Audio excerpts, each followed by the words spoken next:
I'm Rebecca King Ferraro. And I'm Michael Sean Breeden, and you're listening to Conversations on Dance.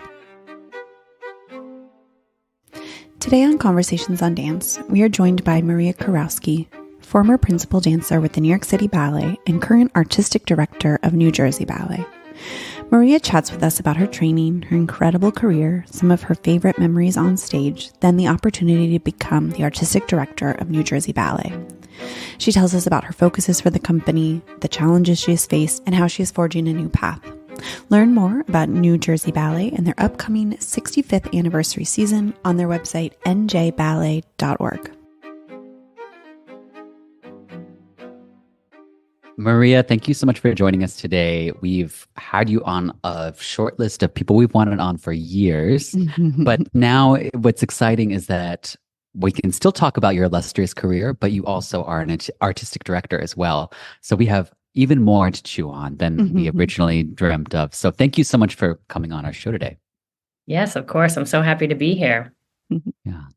So why not just start us out with some of your early training and what made you interested in becoming a ballerina in the first place? Well, interestingly enough, I'm sure everyone has a similar story, but my older sister was taking ballet at the local YMCA. And while she was gone to her ballet classes, I would kind of try on her ballet, leotard and tights, oversized and running around the house. And my mom was like, "Do you want to start ballet?" And I was like, "Yeah." I was like, "Let me try." So I started at the local YMCA doing ballet and tap. And they had recognized the talent in me straight away. And they said, there is another teacher that's, strictly more teaching ballet. Maybe you should kind of venture to a different school. And so I did. And then that teacher said, "We actually have 2 principal dancers from the Joffrey Ballet coming to start a school here in Grand Rapids, Michigan." And I'm so grateful for that, because if I hadn't had that, I don't know if I wouldn't be here today, or it would have been very difficult to make this dream come true. So I really owe a lot to the 2 of them, Charthel Arthur and Robert Essner.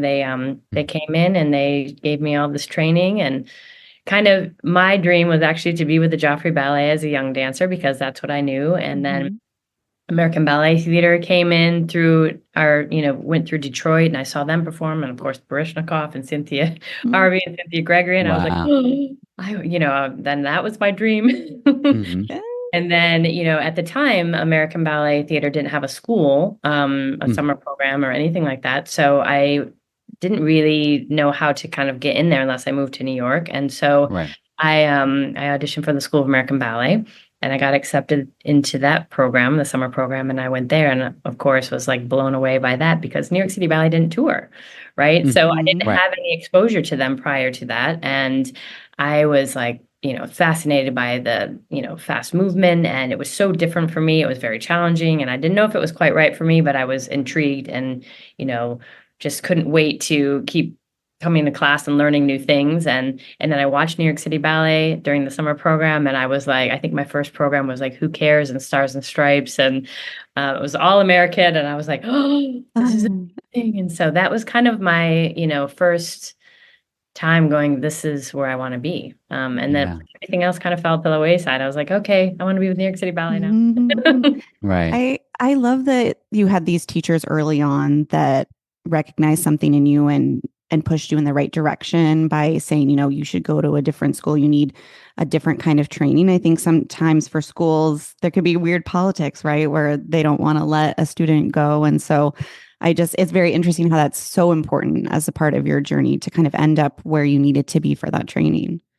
Absolutely. And I think that's something, I'm going to have to learn as well, because it's not easy to let a talented student go, because you want to keep them and say, "No, you're mine." But I think you have to let them spread their wings and see what's out there. It's the only way to be, I think, true as a teacher and as an educator. Yeah. Once you joined New York City Ballet, things came at you pretty quickly.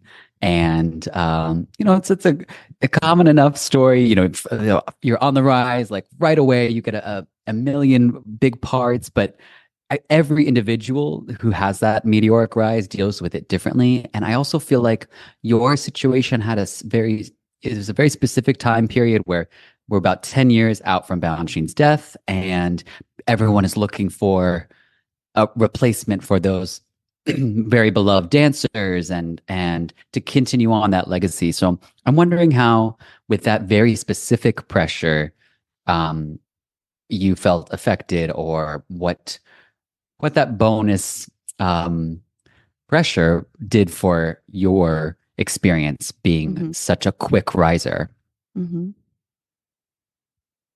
Well, I think, having the opportunity, very shortly after I got into the company was very challenging, but also I think I was so overwhelmed and didn't really even realize what was happening at the time. I know Darcy Kistler had, got pregnant, and basically they were like, we need someone to fill in for her rep. And I was the chosen one, which is, or I like still to this day, I'm like, I can't believe it was me that got to do Agon and Apollo and Swan Lake and all these amazing roles.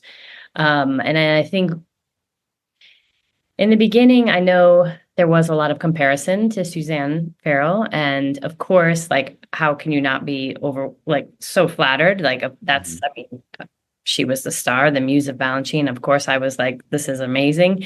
But it was also hard to live in that shadow. She was very unique, and she was somebody that got to work with him and knew what he wanted and knew that style. And I think what I found challenging was I didn't want to be like her. I wanted to be me. I mean, of course, I want to be like her, but I still wanted to be me, Of course. Yeah. And be able to come out of my shell and in a way that excited the audiences like she did.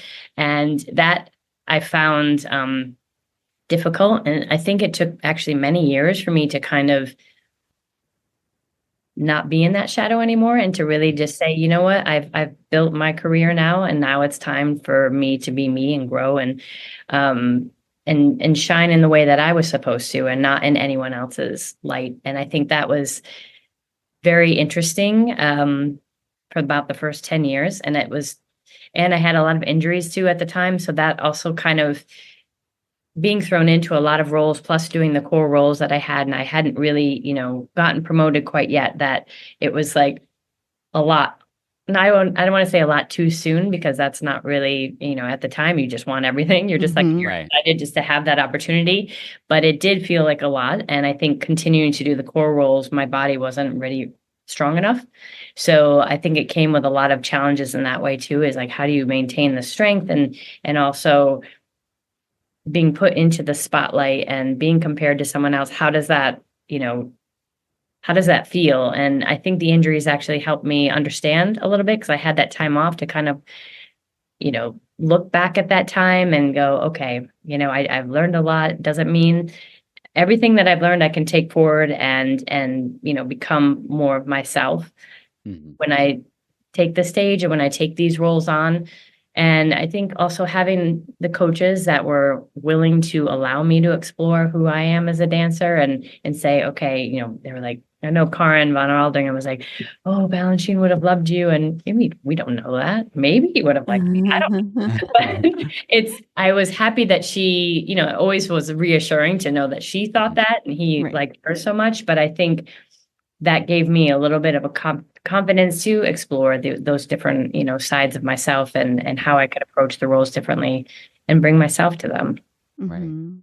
You also had, I feel like you had so many new choreographers eventually show a heavy interest in you and utilize your specific talents, as well as Jerry Robbins still being alive in your early career. And something I always loved so much, which I think is a very underrated talent that you had in spades, is you're very funny. You're so witty. And so something like the concert is just very second nature to you. And maybe we're finding parts like that, something that is a little bit outside of the sphere of what someone would just be like, oh, she's tall, she's leggy, the legs go up, we do this role. Was maybe finding some of those different outlets. Did that help you then go back into those roles, like knowing that you were more well-rounded than just, Amazon that can do high leg parts? Absolutely. I mean, I was just happy that someone could see that side of me. I mean, I know Chris Wheeldon saw that straight away, and he created the ballet variation serials on me to play this, diva ballerina. Yes, I love that ballet. Yes, it's a great part. Yeah. And it was so much fun to do. And to be honest, as a dancer, balancing ballets, there's not a lot of story to them unless you kind of are creating it yourself. And I think I always felt comfortable having a narrative, and like Swan Lake or, even Firebird, like just anything that had a story, I always felt like I could dive into that character. So the fact that people saw my sense of humor and put me in the concert and, various scenarios and even Susan Stroman, created, I'm forgetting. I'm blanking too. Wait. I'm remembering Blue Necklace, but I can't remember the first one she created, but it was a funny one. And anyways, I was happy Susan that Stroman's work. Yeah. Yeah. And she said to me, she's like, I saw you goofing around the back of class, which isn't great. But I'm like, I'm glad that someone took that chance, and it also allowed another side of me to come out on stage that was more, I don't know, was me. And so a lot of the dancers knew that side of me, but let the audience see that side of me was really, really great. And then I could apply that to all the other roles, because anything you learn from doing a part like that, you can apply it to something else, even if it's a more serious role like Swan Lake. I'm like, oh, I allowed that vulnerability to, make a fool out of myself on stage. Now, how can I apply that into a more dramatic role? It's so fun. You brought up something that I think we haven't talked too much about in the past, but is a real issue, I guess I would say, is when you do get some opportunities when you're still a core member, you still have all of that core work that you're doing, and then you're doing these lead roles. And so that's an added stress and tiredness, right? As opposed to a principal that has their principal parts on whatever night. So I wonder, once you got promoted, how did that kind of allow you to feel like you could really maybe get into those roles more? Did that help you? Or some people maybe like having more, being on stage more, get more comfortable, and then go into your lead roles. Well, I think that path is different for everyone. And I mean, I remember particularly there was one of my debuts in Swan Lake. I actually was in the corps the night before, and then I did the principal the next night, and then I went back into the corps the next night. Right. And I will say, going back into the corps, I was like, oh, this is so much easier. And I feel like the stress level was like so different.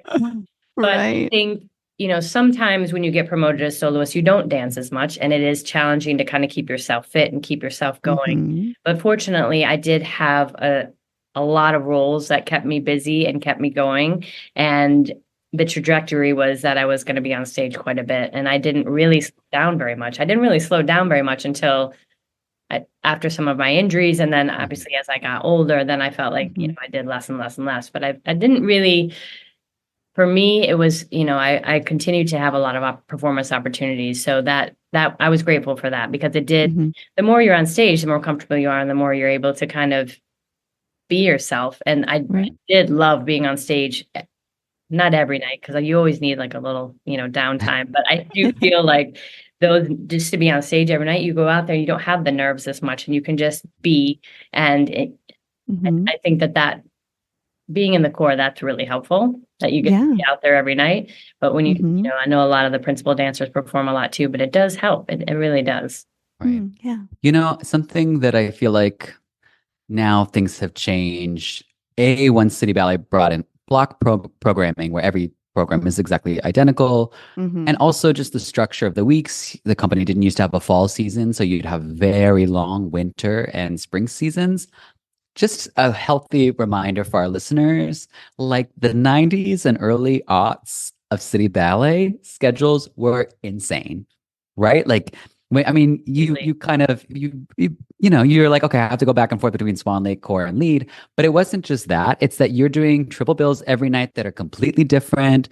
It was very exciting for the audience. I think they made some of the changes have maybe prevented injuries and allowed people to be healthier. But at the time, people would go down in a second, and then you'd be on.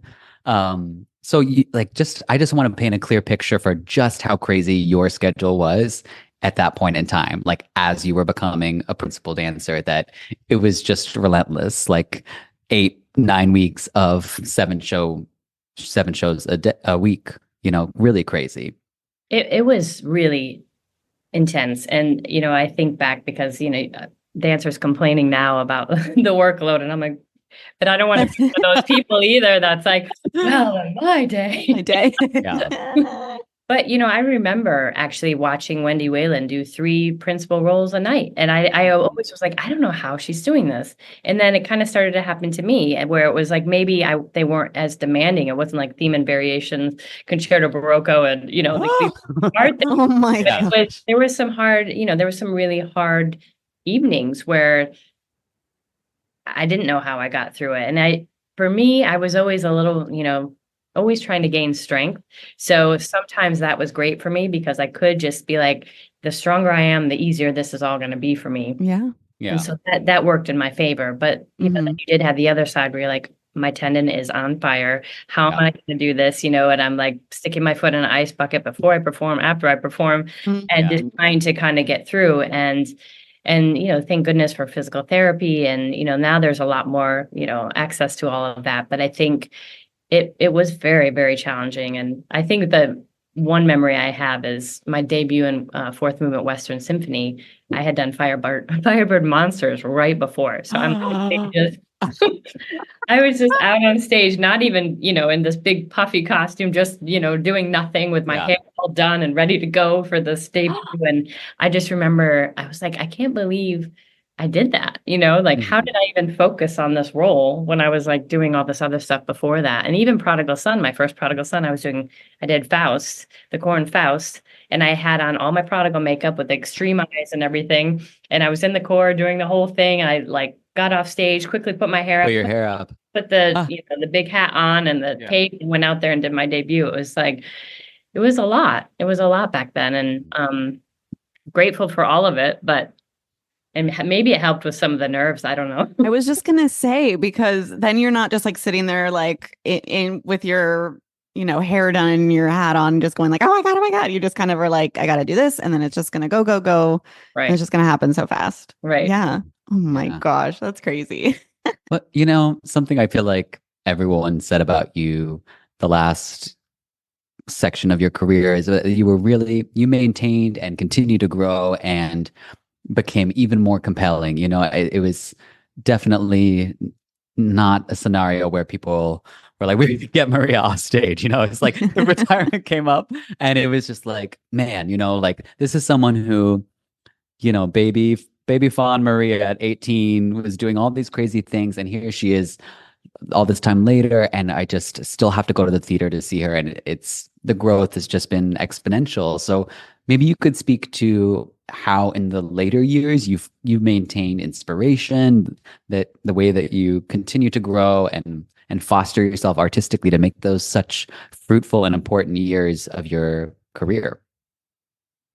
Well, I think being a perfectionist is probably a lot of that, because not that I ever wanted to be perfect, but I always was pushing myself, always trying to grow as an artist, grow technically, grow artistically. And having, Wendy Whalen as an example, who was reinventing herself all the time, was really, influential in my career. And I looked up to her. I took class with her every day. And, taking Willie Berman's class, which I took with you, Michael, quite a bit.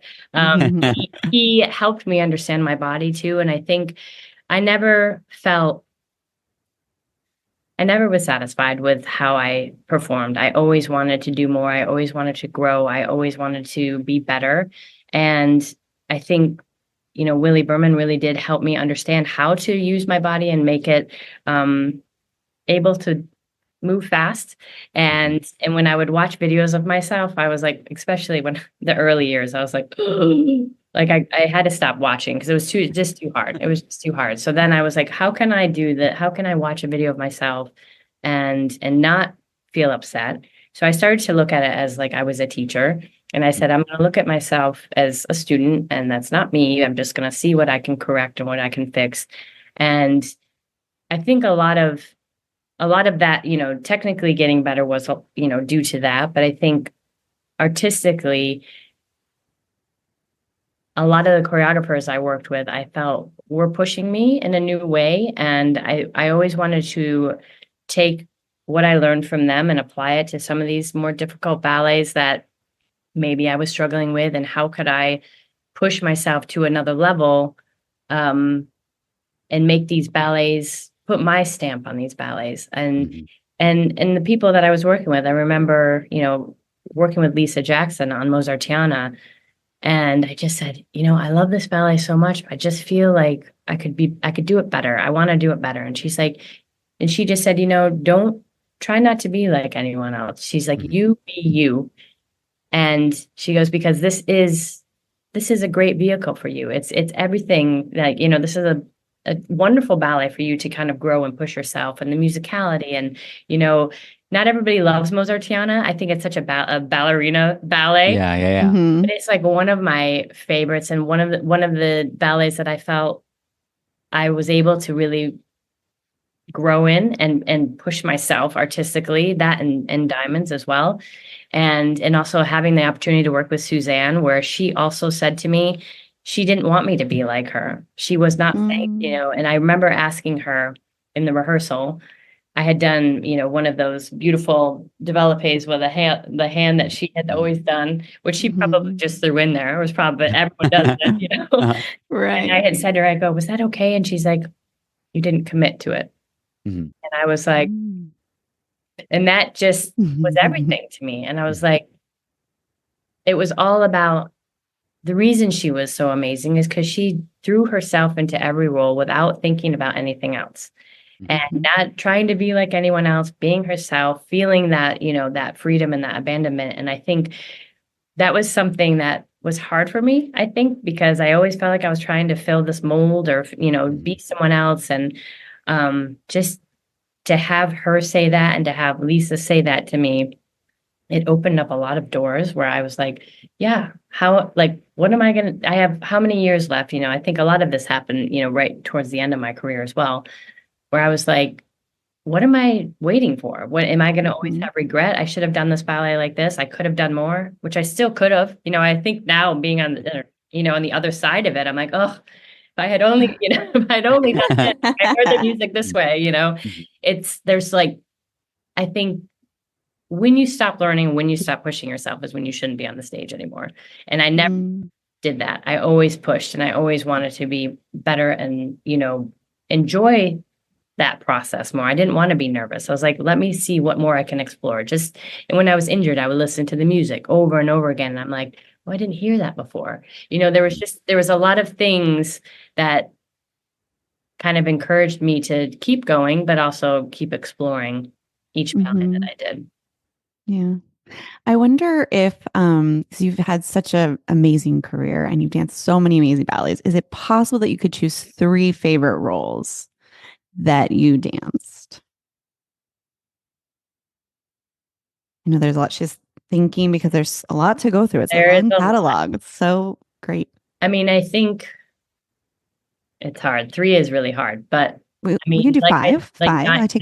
Diamonds was one, for sure, because I felt that one just kept evolving. Even I think my first partner was Charles Askegaard, and then it was Philip Neal, and then I ended up doing it with Tyler Engel quite a bit. And him and I just really explored that and wanted to, keep moving with that. And then when I got to work with Suzanne, it took it to a whole nother level. And Mozartiana was another ballet where I just loved doing. I think it was an emotional ballet for me as well. It was the last thing my mom got to see me dance. So every time I took the stage for the prayer section, it was very, very emotional. And Chaconne, I didn't get to do that one as much as I would have liked, but I loved doing it. Slaughter on 10th Avenue, always. Yes. Oh, yeah. It was so much fun, and just I loved showing that side of me too, and kind of just being free. There was no stress in that ballet. It was just like, let's just have fun and, kick my legs. That was the very last thing you did. And I remember after, which was so fabulous. What a way to end. And then we all went out at the theater, and there's a big rainbow over the theater. It's like, I remember seeing all those pictures people shared. What a way to retire. Beautiful.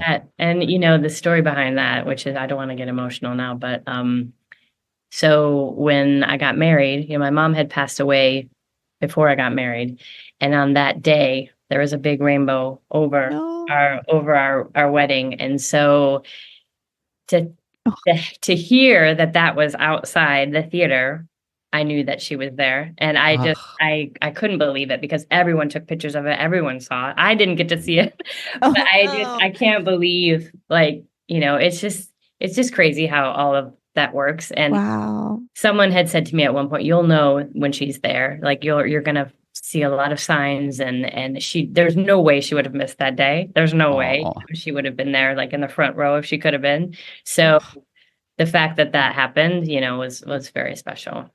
I'm crying. That's so Ah, beautiful. yes, that's Sorry. so No, special. no, no. I love it. So because I remember seeing those photos and being like, that's the coolest thing ever. And then I didn't. Backstory is beautiful. Mhm. Yeah. So you've started to say how you were analyzing yourself, like you kind of divorced yourself from your own experience. Like I'm just looking at myself as a student, but maybe that kind of analytical process started to lend itself well to actual students, actual coaching. Like at what point did you start to realize, okay, I actually have a knack for this, and maybe this is a side of things I want to explore as well? Well, during the pandemic, I taught quite a bit. I think everyone probably learned that they could teach at that point. But, I taught a lot of Zoom classes, which was really challenging, to try to Oh get yeah. through to students on Zoom who are, some of them were like, out to lunch. And you're like Um, turning around, showing your back, trying to do it. Yeah. Oh man, what a Dogs running time. around their feet, like like so many things were going on. Um, but I think that during that time, I really realized, because I think it's hard as a dancer to see yourself as anything but until the time comes.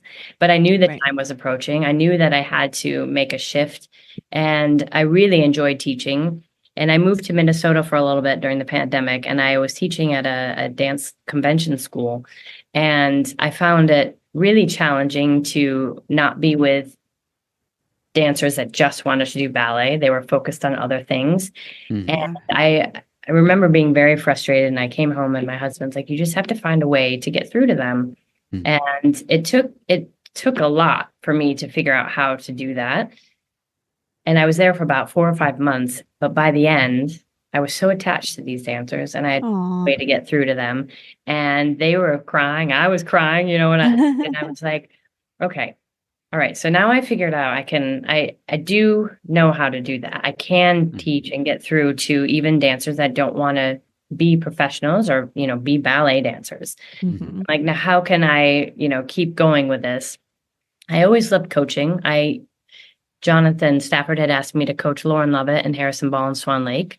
And that was actually a time when I was injured and I was, about to leave the company or getting close to. And that experience was amazing. I loved, first of all, they were such a pleasure to work with and such a dream to work with. But just to be on the other side and kind of give everything that I had learned to someone who had never done the role before Mhm. was just as rewarding as performing. And I got just as nervous being out front watching the performance as I would have if I was actually doing it. And and just to see them respond to what I was saying, and also just feel their energy and their happiness with the process was really rewarding. And I think that was kind of the tipping point for me where I was like, okay, I think this is what I would like to do. Mhm. I still hadn't thought about being an artistic director. That wasn't something I had really entertained or thought Uh-huh. I would want to do, especially seeing, being in a big company and seeing the director there every night, all day long. I was like, I have a child. I can't do that. So that was not something I was like looking for. Yeah.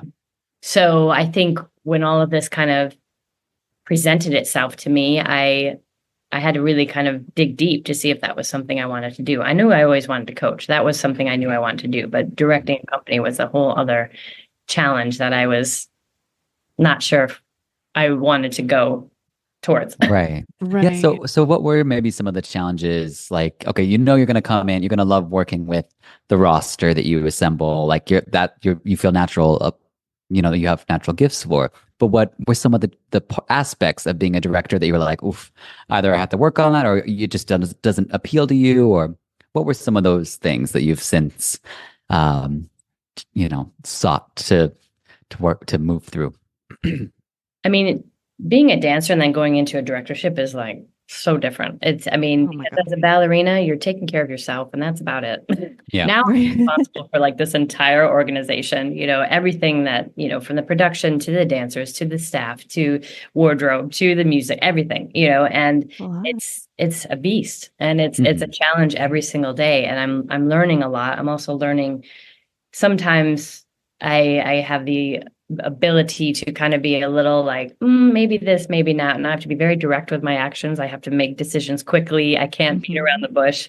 And being responsible for the well-being of these dancers and making sure that they're happy and nurtured and artistically challenged is something that's probably the easier part of the job.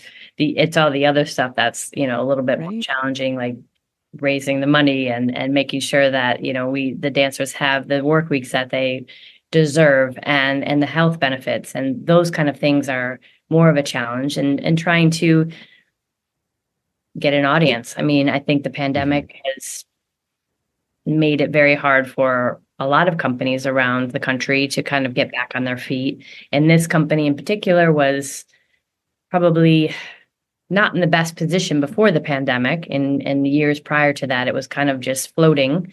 And to kind of get that momentum and get everyone back in the theater has been really, really challenging. And it's still a challenge. And I hope that it will continue to grow. And even just since I've gotten here, from last year to this year, I was like, okay, I was told the board, I'm like, I know this doesn't seem good, but remember last year there was like 200 people in the audience. Now there was 800. That's a big change. I was like, it's not a full house, but it's still, a big difference, And I think word of mouth is a big deal. And I think people are excited by what they're seeing. And I'm consistently challenged every single day because it's really hard. I'm working harder than I've ever worked in my life, and you thought being a dancer was really, really hard, but it's even harder on this side.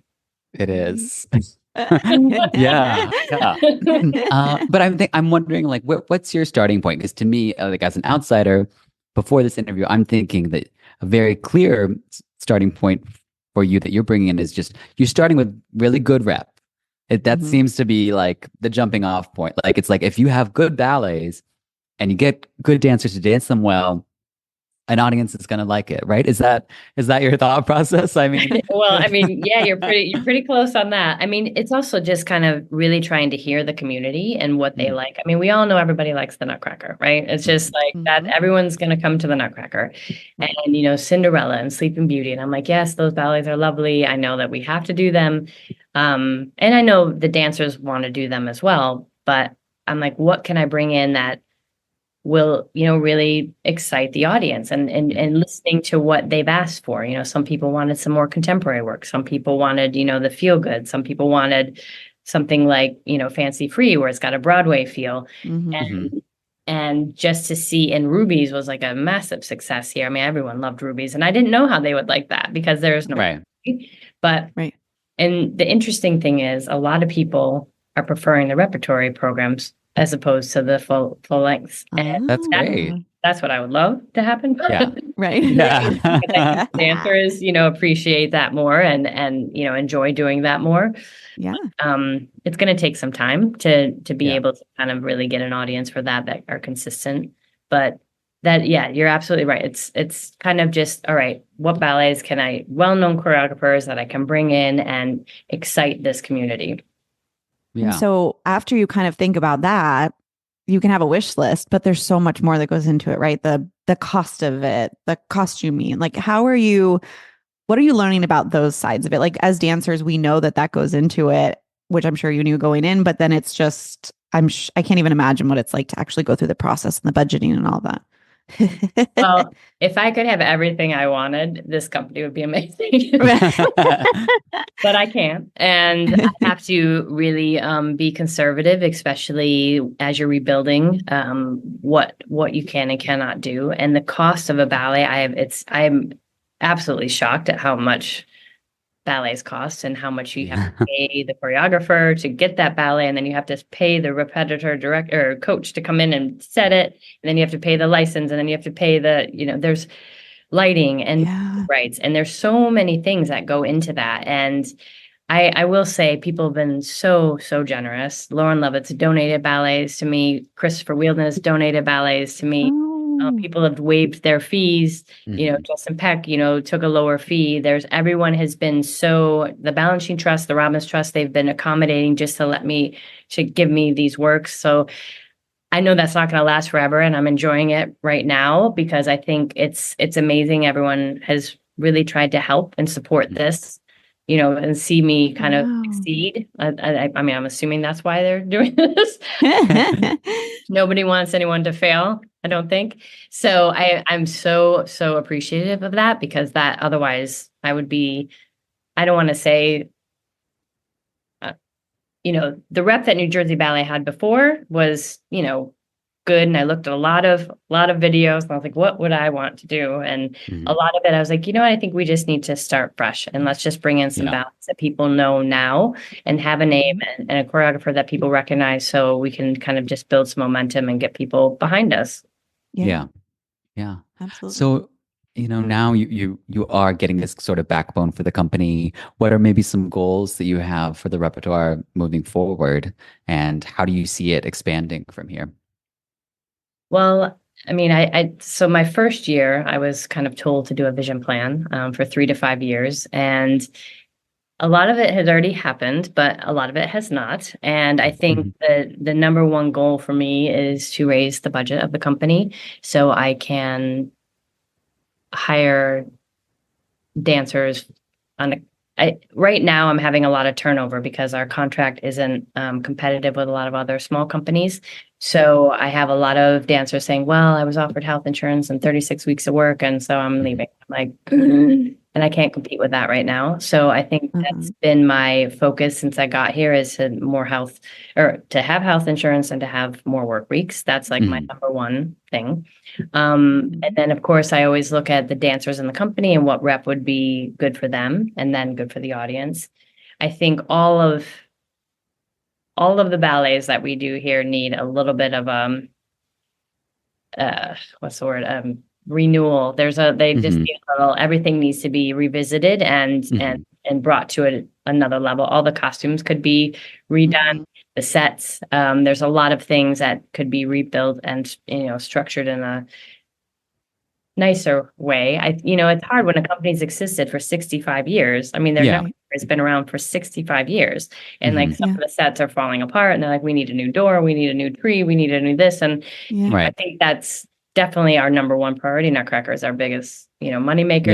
So every company. So we're building a new tree this year. No, like that's our number one priority. But I look at our Sleeping Beauty, and even though I've tried to kind of bring new energy to it and make it more appealing to the audience, there's still a lot that needs to be done. And I would love to have new sets for that. I would love to build new ballets here, and structure. I mean, trying to find audiences finding ballets for the children is really difficult. I mean, we have Cinderella. I don't really love it. I would love to do a different one. It's like, I would love to do Romeo and Juliet. I would love to do Swan Lake. I would love to do all of these different things, but I have to rebuild them from scratch. And that takes, finances and resources that we don't have. So everything is going to be slow build up until that point. We take one thing at a time. We have new ideas for children's story ballets, and that also it's just about finding the resources and people that are excited and want to get behind that, and that will help us. Because I think like any small company, it's a struggle to survive daily, but I think to just really push ourselves to another level, things need to grow and people need to get behind us and support them. So. It's such a paradox, because I think Nutcracker is something that gets very easy to rely on but neglect, right? It's like, because if you have everything there theoretically, you have all the sets and costumes, doesn't matter if they're 50 years old and falling apart, we're just going to keep doing this production because like money doesn't print itself and people come. Right. But then at a certain point, it is your cash cow, and you have to respect it and make it look a way that will be appealing to people beyond just like, oh, it's holiday tradition, here we go, and maybe will spark interest to come beyond just that.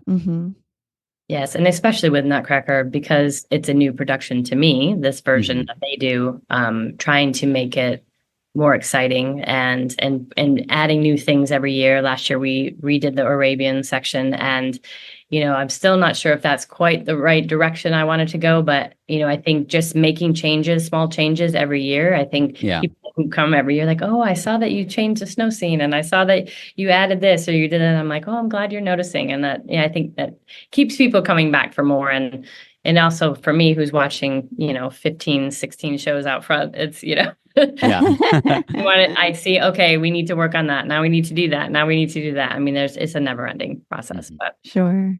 Tell us a little bit about what the company will be dancing next season.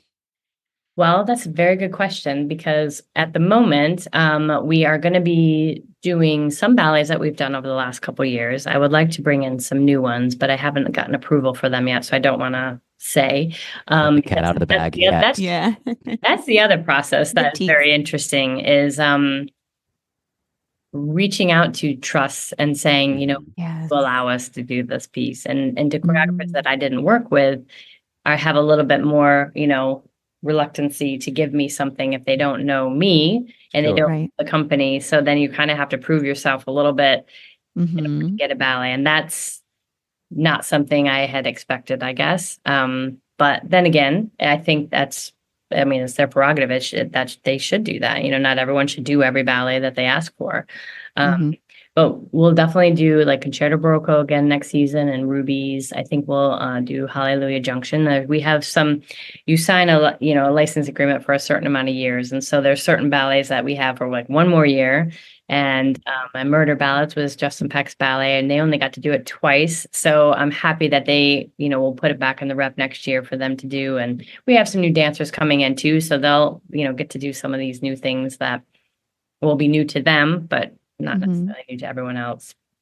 And I spoke with Harrison Ball because he made a really, really beautiful ballet on us called Purcell Suite or Purcell. I don't know. It's questionable how to pronounce that. But British pronunciation. There we go. Yeah, but we had spoken, and I know that he would like to do another ballet on us. And I really think he's so talented as a choreographer, and I would love to have him back. And I think it's important for the company to always have a new work created on them, especially I found that when that was, created, when new ballets were created on me, it pushed me to a new level, and I always discovered something new about myself. And I think I don't always want to do ballets that have been done on other companies, because we have to start creating our own brand. And if I want to travel anywhere and show the company, I don't want to do a Balanchine ballet or a Robbins ballet or, something that is done on so many other companies. I want to have signature pieces that are done on this company. So I think it's important that I keep bringing in choreographers to work on the company. And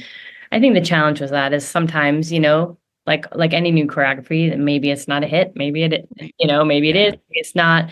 And so but you have to take the risk and hopefully, get some good ballets that challenge the company and the audience love. Yeah, for sure. Well, as soon as we know like a full season layout, we will absolutely share it with our listeners, and we want everyone in the New York, New Jersey area to come see you guys perform. I guess maybe for our last question, we could just say, maybe give us some ideas where you want to be in 5 or 10 years. What would a dream season be for you in 2034? Wow, that's 10 years from now. Oh my goodness.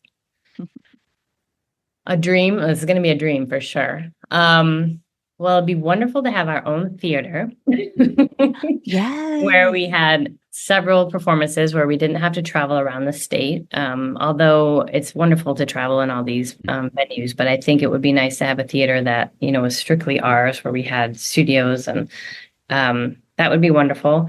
I'd love to have a budget that allowed the dancers to have at least 36 to 38 weeks of work with health insurance. And maybe we're a union company at that point.